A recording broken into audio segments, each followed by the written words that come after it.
Bonsoir et bienvenue dans cette nouvelle édition. Ce soir, à la rédaction accueille Maître Elad Chakrina. Bonsoir.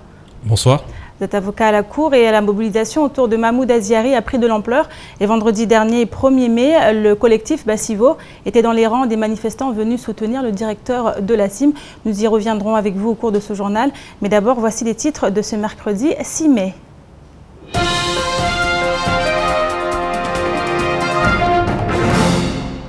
Roukia n'est plus, mais les éventuels coupables courent toujours. 4 ans et 4 mois après sa disparition, l'enquête semble enfin trouver une issue. Le procureur de Mayotte a remis son réquisitoire définitif. Retour et explications dans notre journal. L'électricité de Mayotte lance une nouvelle offre composée de 2 volets. La société EDM souhaite réduire la consommation d'énergie tout en permettant aux consommateurs de garder le même confort de vie. Nous reviendrons sur les détails de la conférence de presse du jour. Le 17 juin prochain, Mayotte va vivre au rythme du Ramadan. Festivités religieuses, solidarité, vivre ensemble, expiation des péchés. Nous nous sommes penchés sur les préparatifs de ce mois si particulier. Reportage à la fin de cette édition.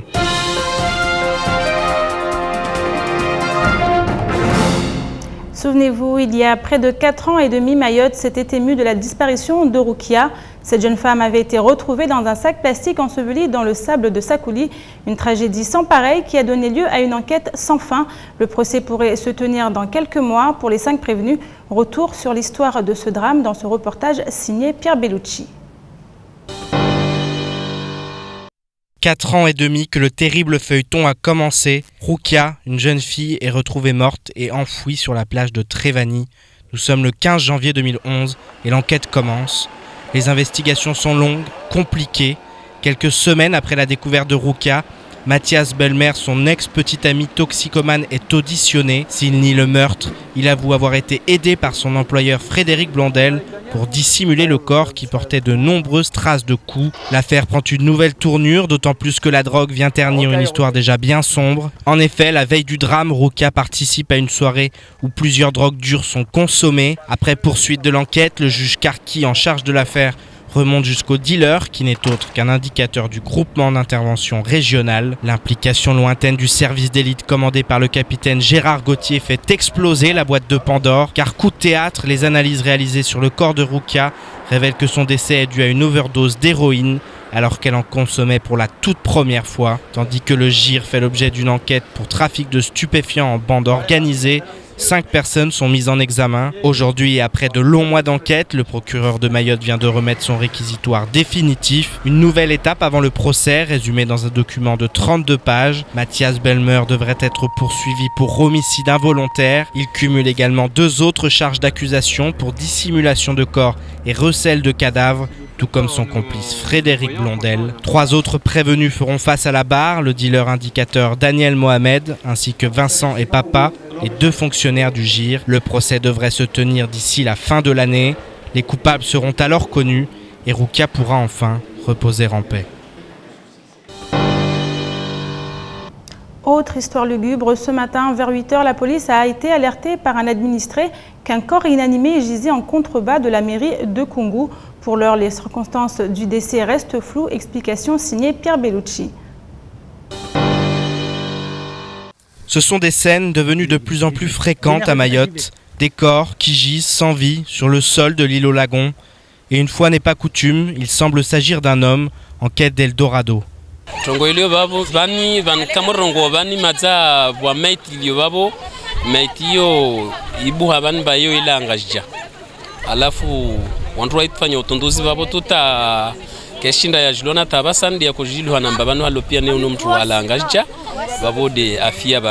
Les circonstances de la mort restent pour le moment suspectes. Le jeune Comorien a été retrouvé sous des bananiers à la sortie de la commune de Koungou. Une donnée étrange qui risque de compliquer l'enquête. C'est la première fois, je pense, qu'on retrouve un corps loin de la plage, parce que je précise que le corps a été trouvé à peu près à 40 mètres de la plage. À ma connaissance, c'est la première fois, même si je sais qu'il y a eu déjà des découvertes de cadavres sur les plages dans les années précédentes, en fait. Les cadavres de clandestins s'accumulent ces dernières semaines. A-t-il été assassiné? S'est-il échoué?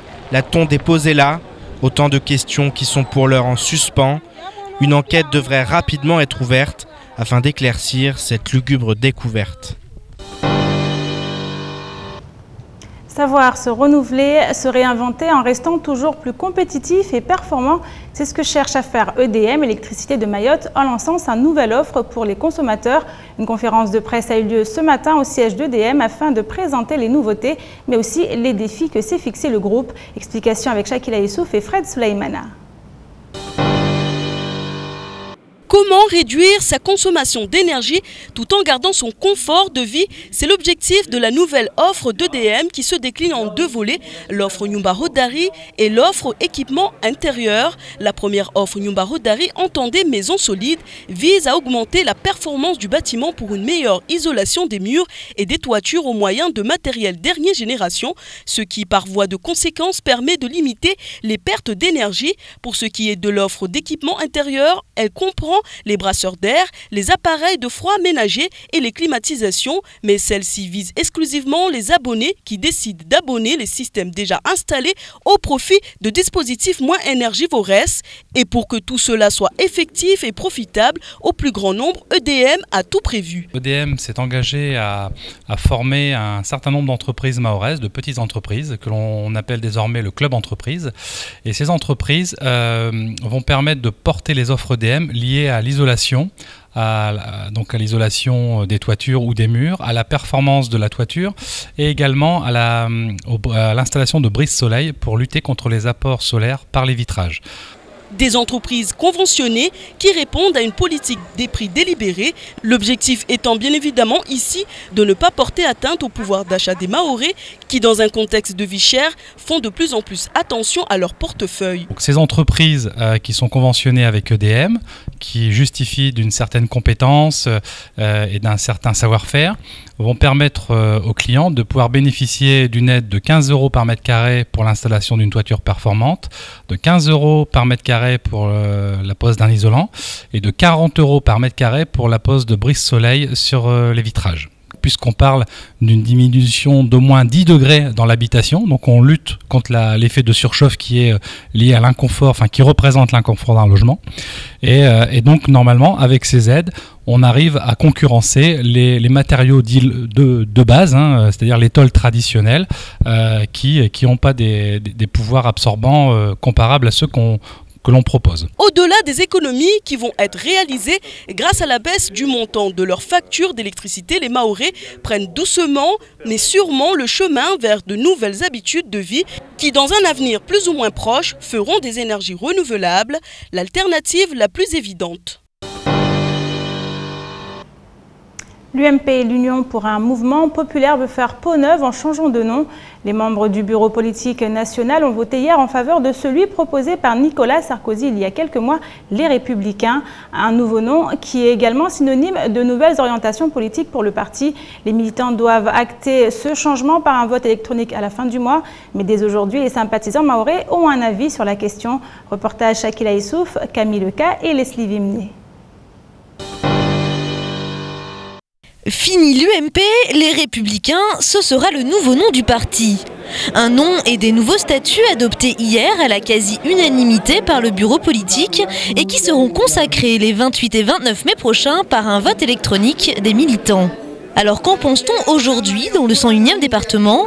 Si certains sont plutôt séduits, d'autres pensent qu'au-delà de l'appellation, c'est le programme politique qui compte. Nous qui sommes citoyens et qui suivons et qui aimons l'UMP,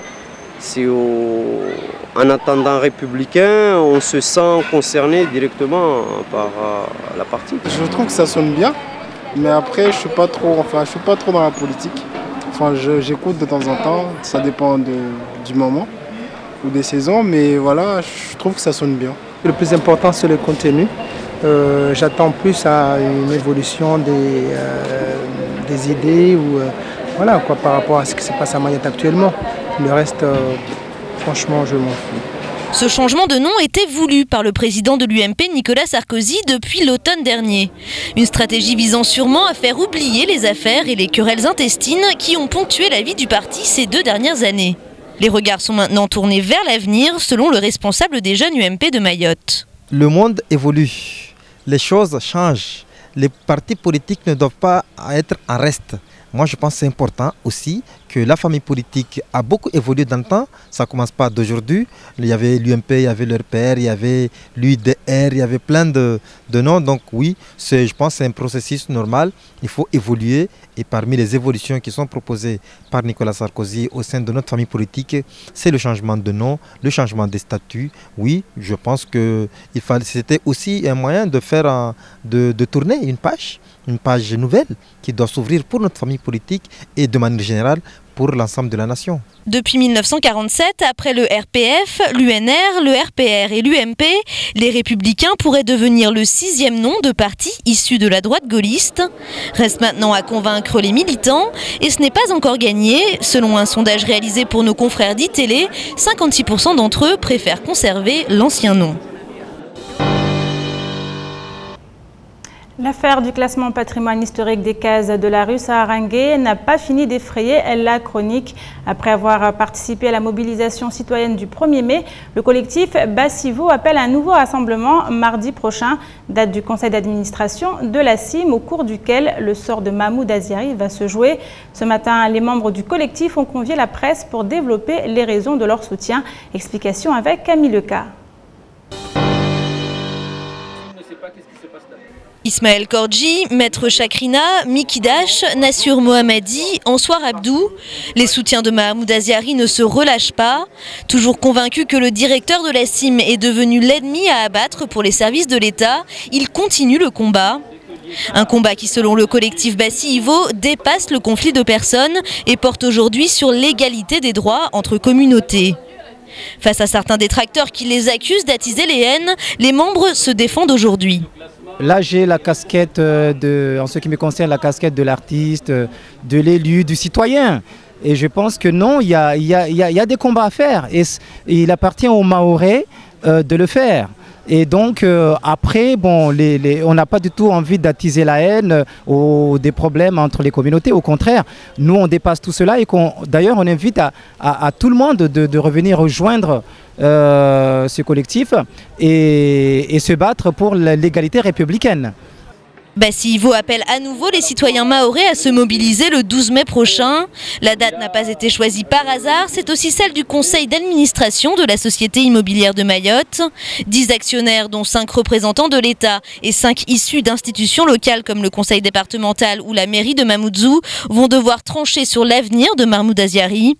Et même si le directeur de la CIM n'est pas reconduit dans ses fonctions, l'important pour le collectif est que des messages forts soient passés.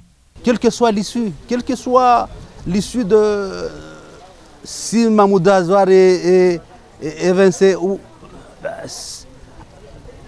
peut-être ça devait se faire, parce que ni ses compétences n'ont pas été mises en doute, mais c'est un problème d'intérêt, peut-être les intérêts sont peut-être ailleurs que l'intérêt public des Mahorais, auquel nous, on doit s'attacher à les défendre.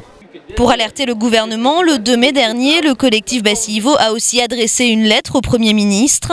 Il l'appelle à rassurer la population sur l'impartialité de l'État. Concernant le classement au titre de patrimoine historique, le Conseil d'État va également être saisi afin de vérifier la légalité de la décision prise le 15 avril dernier par le ministère de la Culture. Avec nous sur ce plateau, Maître Elad Chakrina, avocat à la Cour, et vous êtes également parmi ceux qui soutiennent Mahmoud Aziari dans ce dossier, Maître. Alors ici, qu'est-ce qui se passe très exactement? On voit une affaire qui a donné lieu à un soutien qui donne lieu également à d'autres messages, des messages forts dont on a parlé dans le reportage. Quels sont-ils? Alors, je vous remercie tout d'abord de m'avoir invité sur votre plateau. Il faut savoir que lorsque la décision d'instance en classement en monument historique est intervenue, c'était le 15 avril 2015. C'est-à-dire soit le jour où le directeur de la CIM ainsi que d'autres personnes étaient sur place pour justement procéder à une opération de démolition, c'est-à-dire à une opération qui avait été validée par la mairie de Mamoudzou et qui a évidemment informé les services de l'État.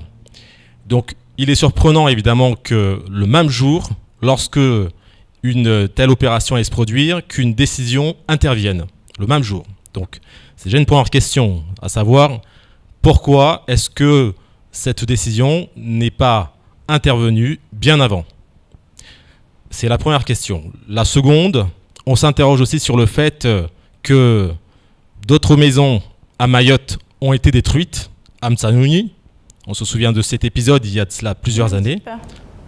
Même si ce n'est pas le même type, mais quoi qu'il en soit, des maisons ont été détruites, des maisons de Maoré qui étaient en zone de pas géométrique ont été détruites.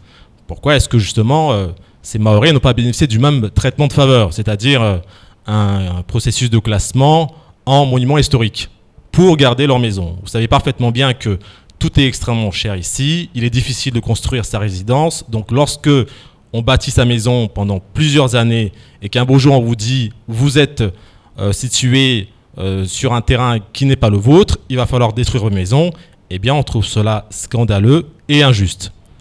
Ensuite, il faut bien préciser que ce processus qui consistait à démolir une case CIM située à la rue Sarangué avait avant tout pour but de construire 5 immeubles pour loger 20 familles.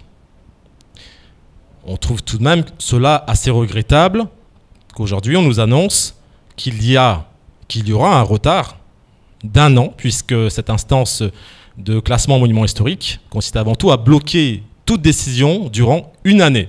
Donc ça veut dire que pendant 1 an, il n'y aura ni de développement économique en matière de bâtiments. Je pense ici aux petits artisans, je pense aussi à toutes ces personnes qui ne sont pas logées. Ça fait tout de même beaucoup. Alors, pour revenir sur ce collectif, Bassivo, en maoré, enfin en français, c'est assez maintenant? Assez maintenant, parce que on s'est tout de même rendu compte qu'il y a sur cette île un certain nombre de pratiques que nous dénonçons vivement. Je prends pour exemple la tête de cochon, puisque j'étais l'un des avocats qui s'était constitué partie civile, et le collectif Bassivo s'était soulevé pour justement dénoncer cette situation qui était totalement inadmissible. Réaliser une chose pareille sur une île musulmane à 95%, c'est complètement farfelu et c'est extrêmement grave évidemment. Donc ce collectif a pour but de dénoncer, d'agir, s'il le faut aller saisir les juridictions compétentes pour essayer en tout cas de trouver des solutions, parce que nous sommes avant tout dans un état de droit, c'est la chance que nous avons, et nous dénonçons aussi évidemment les pratiques qui consistent à mettre plus bas que terre les compétences nécessaires pour le développement de Mayotte. Je pense ici évidemment à Mahmoud Aziari, qui est directeur de la CIM, puisque nous savons que son parcours est exemplaire. C'est tout de même une personne qui a une compétence internationale, qui a travaillé dans de grands groupes internationaux et qui est venu ici, qui a redressé une société qui était dans le gouffre total. Aujourd'hui, vous constatez que le siège de la CIM est flambant neuf. La CIM fait des bénéfices, la CIM permet à des artisans de travailler. C'est évidemment toute une chaîne du développement économique de Mayotte qui est en route. Donc pourquoi voulons-nous nous priver de cette compétence? Pourquoi aujourd'hui voulons-nous aussi, au nom d'une décision qui, semble-t-il, ne tient pas tout à fait la route, puisque lorsqu'on classe un monument historique, il me semble qu'il faut déjà tout de même prévenir le propriétaire. Et évidemment, il existe, comme vous le savez, aussi d'autres sites qui n'ont jamais été classés. Je pense à la mosquée de Pelé, je pense à la mosquée de Dzaoudi détruite. Donc, c'est vraiment toutes ces questions qui reviennent aujourd'hui. On a vu des messages forts, des mots durs. Vous n'avez pas peur d'attiser un petit peu la haine entre communautés, parce qu'on parle vous demandez d'égalité de traitement entre les communautés quand même, ça va loin. Il n'y a aucune haine attisée entre les communautés. Vous savez, nous avons été un département depuis 2011. Nous sommes RUP depuis 2014. Nos voisins se sont battus pendant 60 ans à La Réunion pour l'égalité. C'est le deuxième combat de Mayotte. Le troisième, excusez-moi. Le premier, ça a été de nous rattacher définitivement à la France, lorsqu'il y a eu l'indépendance des Comores. Le second, ça a été les changements statutaires. Nous sommes dans un troisième processus qui consistait avant tout à dire il y en a assez de ces inégalités de traitement, c'est-à-dire des décisions qui interviennent pour les uns et au détriment des autres, c'est-à-dire un SMIC qui est aussi en dessous évidemment de celui qu'on a en métropole, c'est-à-dire aussi des codes sociaux, un code social, un code du travail qui ne correspond pas à celui de la métropole. En tout cas, tous ces critères, tous ces paramètres, que ce soit sur le plan juridique, que ce soit sur le plan social ou économique, il y en a assez. Nous voulons aujourd'hui une égalité de traitement. Alors, on a vu que vous avez envoyé une lettre au Premier ministre, également un recours devant le Conseil d'État. Alors, prochaine étape pour vous, si ça n'aboutit pas? De manière, nous, ce qui importe, c'est avant tout de mobiliser la population mahoraise. Parce que soit on est français à part entière ou on ne l'est pas. Quand on est français à part entière, on dispose de droits, comme tout le monde, mais aussi de devoirs, certes. Les droits, visiblement, ne semblent pas tout à fait s'appliquer comme il se devrait. Même si nous n'avons pas gain de cause, mais nous demanderons à la population mahoraise de se soulever pour essayer de combattre toutes les formes d'injustice, que ce soit pour les prestations familiales, que ce soit sur le marché de l'emploi, que ce soit en matière de discrimination de logement, que ce soit encore dans bien d'autres domaines, nous ne nous arrêterons pas là parce que, comme je vous l'ai dit, nous avons ce combat à mener, nos voisins l'ont mené pendant 60 ans, ainsi que les autres départements des Antilles et des Antilles-Guyane. Par conséquent, je pense qu'il est temps que les Mahorais comprennent eux aussi qu'ils ont des droits, des devoirs, je le répète aussi, mais que leurs droits, dans ce cas-là, doivent avant tout être appliqués. On ne peut pas, d'une part, demander à ce que des populations qui sont en précarité payent des impôts, payent des taxes locales, tout en sachant que ces taxations ont pour but de pouvoir contribuer à leur bien-être. Et de l'autre, ensuite leur dire, écoutez, vous êtes bien gentils, mais il va falloir tout de même que vous attendez 25 ans, 50 ans avant qu'on régularise vos situations. Alors, mardi prochain, 12 mai, jour du conseil d'administration de la CIM, vous appelez la population à venir vous retrouver pour soutenir encore une fois Mahmoud Aziar. J'invite une population à venir soutenir un homme compétent. Ce n'est pas parce que c'est Mahmoud Aziar. Il y en a combien aujourd'hui sur Mayotte? Vous pouvez compter. Je pense qu'à mon avis, on n'en trouvera même pas deux. J'invite la population à venir soutenir une ressource compétente qui contribue au développement de Mayotte et qui permet à plusieurs familles de pouvoir survivre, puisque, comme je vous l'ai dit, la CIM fait aussi travailler des artisans mahorais. Ce sont des centaines, ce sont des milliers de personnes qui bénéficient des retombées de la CIM. Donc, nous invitons à venir soutenir une personne qui œuvre pour le bien de Mayotte. Merci beaucoup, Elad Chakrina. Maître Elad Chakrina, vous êtes avocat à la Cour, on le rappelle. 4e jour de grève à la BFC. Le dialogue entre grévistes et direction est aujourd'hui rompu. Cet après-midi, la direction générale de la banque a de nouveau demandé qu'une conciliation soit mise en place par la DIECT, mais le refus des salariés est catégorique. Les représentants syndicaux campent sur leur position. Pour eux, l'alignement des salaires et des cotisations sur ceux de l'ensemble du groupe n'est pas négociable. On écoute Moursali Abdou, délégué syndical de la CGTMA, au micro de Camille Leca. Nous sommes toujours dans l'attente d'un appel de la direction pour repartir sur l'étape de négociation. Et nous, on est focalisé sur le salaire brut et c'est la condition sine qua non pour continuer. Parce qu'au jour d'aujourd'hui, nous savons tous que le brut qui est payé, la part salariale qui doit dégager de ce brut, donc n'appartient pas au patron mais appartient aux salariés. Donc nous ne voulons pas que le patron bénéficier de cette part. Nous, on est déterminés à demander l'égalité, rien que l'égalité. Conséquence sur les clients, seule l'agence de Mamoudzou continue à les accueillir, mais seulement de 7h30 à midi. Selon la direction de la BFC, les distributeurs continuent à fonctionner normalement. Mise en place d'un plan logement, 5e édition du Mahored, c'est également dans l'actualité de ce mercredi 6 mai. Davantage de précisions avec Pierre Bellucci.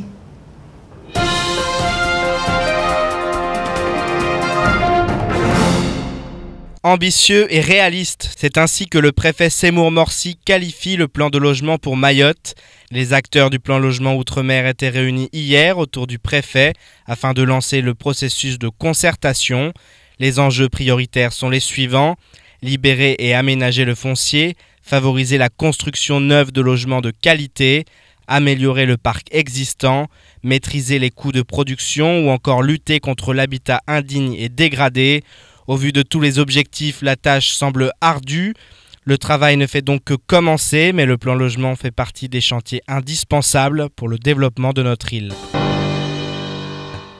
Hier, à l'Assemblée nationale, Ibrahim Aboubacar, le député de Mayotte, s'est fait remarquer.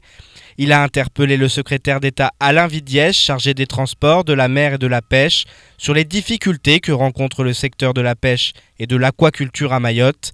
Alain Vidaliès a tenu à rassurer le député en affirmant que des mesures sont prises pour remédier aux différents problèmes du secteur. Il a notamment évoqué les 3 millions d'euros de crédits européens sur la période 2014-2020, mais aussi la professionnalisation ou encore l'accompagnement de la flotte de pêche mahoraise en vue de sa mise aux normes. Des paroles qui, espérons-le, seront suivies d'actes. La 5e édition du Mahored approche à grands pas. Prévu samedi, le tracé de cette année sera le même que pour la précédente édition. La tradition d'une traversée du nord au sud est donc respectée. En effet, le Mahored Colas poursuit toujours ses 2 objectifs qui sont une grande épreuve sportive alliée à une promenade touristique. Plus de 200 raiders sont attendus pour participer à ce grand événement. A noter que les meilleurs gagneront leur billet pour le Grand Raid de la Réunion. Alors chaussez tous vos baskets et rendez-vous samedi dès 3 h du matin dans la commune de Mtsara.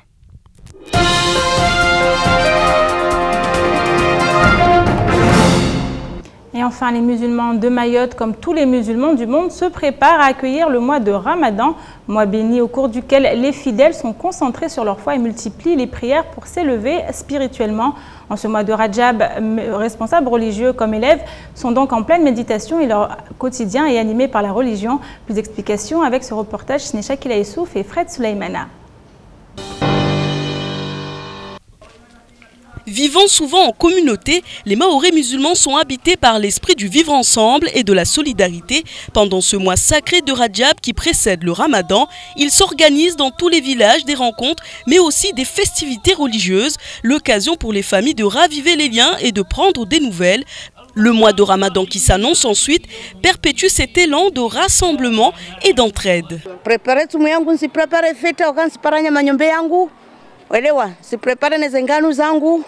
Les autres vizangu dagoni watina tabu elewa donc usiona maya njema hanguju.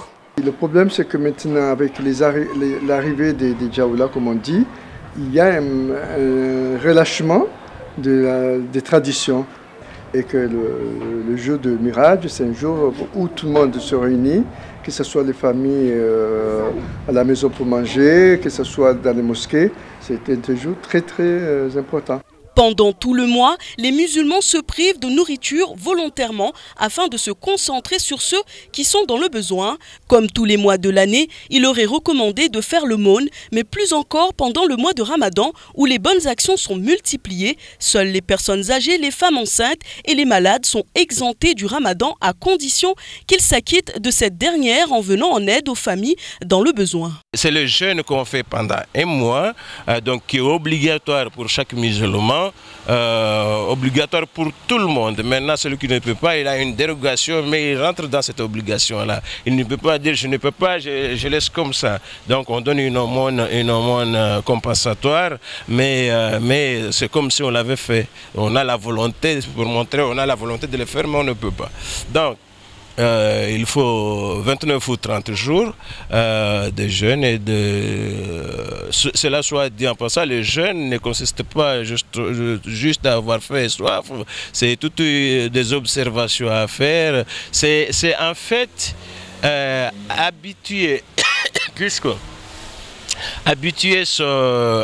s'habituer à être dans l'adoration. Pourquoi ça revient à chaque année? C'est pour se remettre en question, pour se recadrer, pour rentrer dans le rail de l'adoration. Le Ramadan est prévu aux alentours du 17 juin 2015. Plusieurs milliards de musulmans s'abstiendront de manger et boire jusqu'au coucher du soleil. Chaque soir, ils seront réunis autour d'un bon repas avec leur famille, enfants, voisins.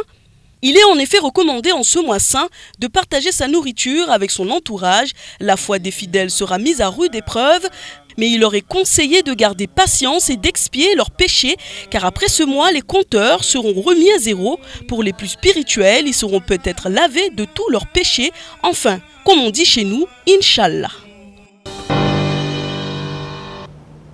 C'est la fin de cette édition. Merci à vous de l'avoir suivi. Dans quelques instants, vous serez en compagnie de la charmante Ornella Périne pour la météo. Suivra à 19h35 l'invité du temps de parole. Il s'agit de Sébastien Lafont, dirigeant de Dacé Construction. Il était ce matin au micro de Patrick Millan. Pour ma part, je vous donne rendez-vous demain soir pour une nouvelle édition. Bonne suite de programme à vous sur KTV.